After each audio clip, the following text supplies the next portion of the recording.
Hi, Ms. Pittman, this is Holly Royce, the hearing master in family court. I was calling regarding your application for a protective order. Yes.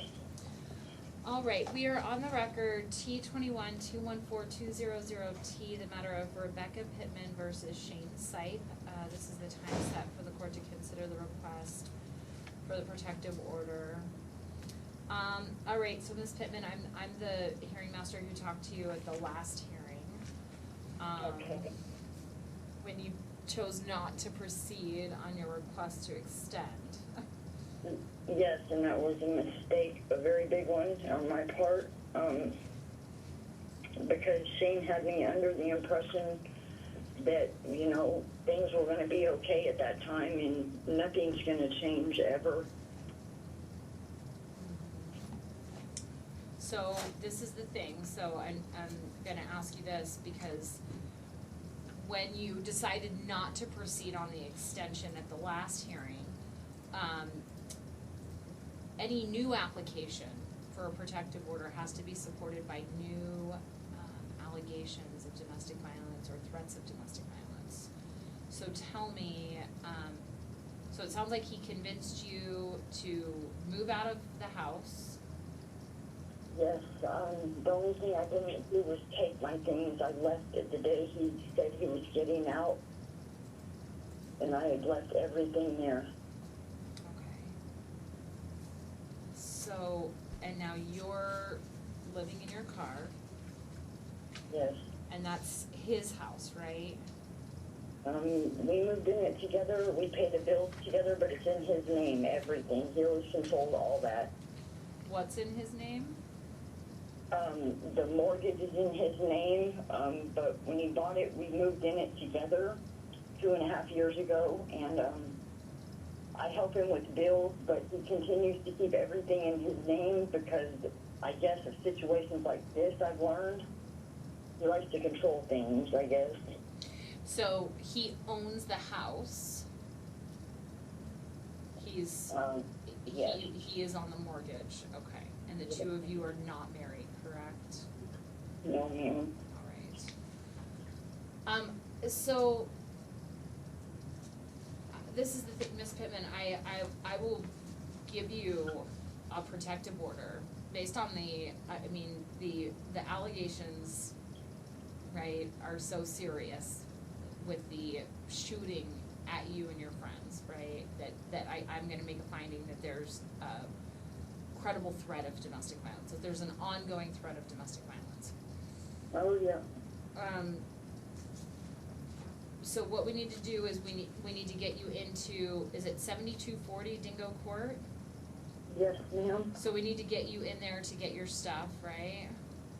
I tried last night with the police because of he's out on house arrest, and he has a no contact order against me that was automatic for his house arrest, and he's telling through friends of mine that my things aren't there, and I went over there with the police like the judge told me to last night to get my things all at one time, and he gives me a handful of clothes and tells me I have nothing else there. He's keeping my dog that I've had since she was 8 weeks old. He said I can't have her either.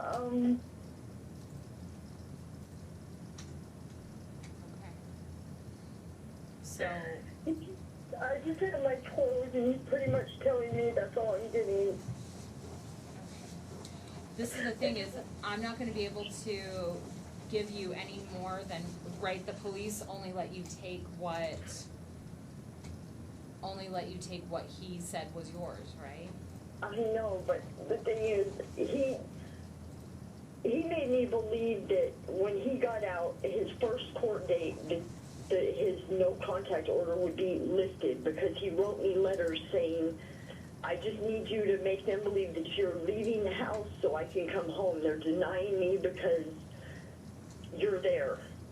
They did Right, so twice. let's just, I just want to be clear, there's not a no contact order for you, he's not to have any contact with you, not that you're not allowed to have contact with him.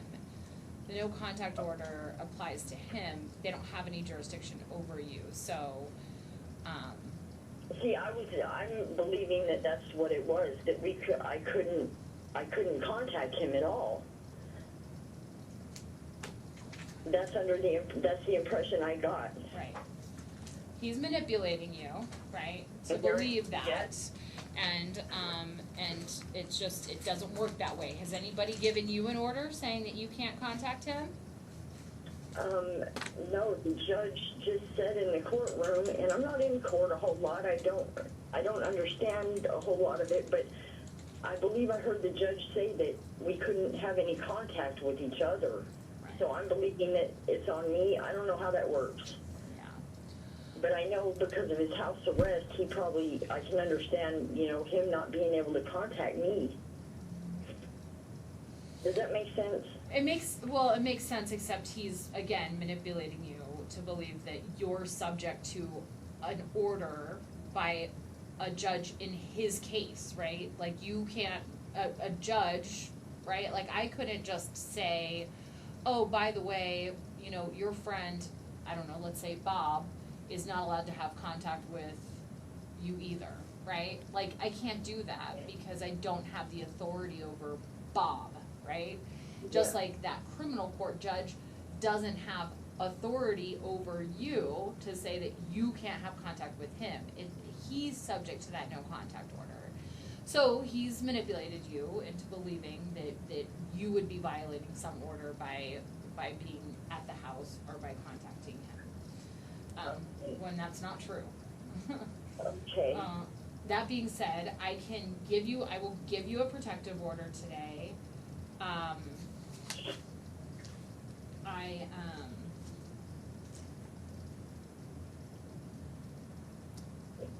I just don't understand how to go about going back home like I thought I was going to be able to do, I I can't, should have never helped him get out. I mean, And I'm regretting it. I am regretting it, and I know he's messed me up a lot. I know he has, and I just don't know where to start to fix it. so talk to me about this dog that you want. That's my baby. He got her for me 2 years ago on my birthday, and now he's saying I can't have her.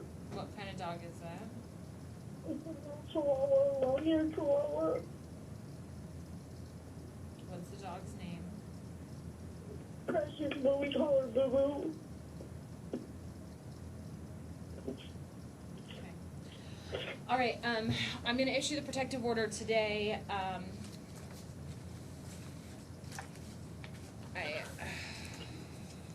I'm gonna set it for an extension hearing on June 22nd at 1:30. Okay. From now until then, he's gonna be prohibited from having any contact with you, phone, text, email, social media. He'll be prohibited from coming within 100 yards of you. I'll list your residence as confidential right now. I'll give you a civil standby so you can go pick up your dog and any other personal belongings that he allows you to take, I guess. Okay. I can't really dispose of property today. I mean, if we come back to the extension hearing and there is a list of things specifically that you need or want from the house, we can take it, we can talk about it at that time. What is this Park 2000 mini storage? I have got a 24-hour access mini storage because of the fact I don't have a home to go to now, and it was somewhere safe for me to go and be with my dog or whatever. I'm behind a gate, to where I feel safe a little bit, and to park at night and sleep or whatever. And he has called up there. I don't know what he told these people, but I lost my 24-hour access. The lady hasn't talked to me yet and told me why. He had sent a girl to my car rental place, the man I rent the car from, and told them that I had damaged the car and there was all kinds of damage, and they wanted him to track me down on my GPS in the car. And he immediately called me at that time. She was there and Okay. said, is it okay for her to find you? And I said, no. I can keep him away from the mini storage if that's a place that you frequently go, but what is the address? I can look it up for you, but it's off of Sunset and Eastern. Is it 2550 Chandler Avenue? Yes, ma'am, that's it. All right, okay. And I'll indicate that you can go get the dog and that he's prohibited from, taking possession of the dog or, from, harassing, threatening, or physically injuring the dog. Okay, we're gonna issue the order. I'm gonna email you a copy. We will get this sent out for service on him. And I will talk to you again on June 22nd, okay? Do you have any questions? No, I don't. So I get my puppy back then today? Well, you can use this to go, to take a police standby. That's gonna be in the order. Whether they actually allow you to take the dog or not, I guess is a different story, okay? I'm saying that you can take the dog. I don't know, I can't speak for law enforcement, and what they decide to do or how they decide to act, okay? Okay, because they told me no last night, it was a civil matter. And I don't, whatever that means, I don't know how to get her back. This is all I know to do, is what I'm being told. Okay, I understand. All right, we'll get this out to you. I hope things get better for you. I mean it. Have you talked to your victim's advocate, or anybody from the Legal Aid Center? Peggy told me to do this morning. This was step one, and I have to call her back after I did that. And I'm waiting to hear back from her. I left her a message that I was waiting for you to call. Okay, all right. And I'm waiting to hear back from her to see where to go now. Okay, all right. I'm just trying to get back home. I understand. All right, I'm gonna issue this, and then, like I said, I'll talk to you again on June 22nd, all right? Okay. All right. All right. Thank you. Thank you. Bye-bye. Bye-bye.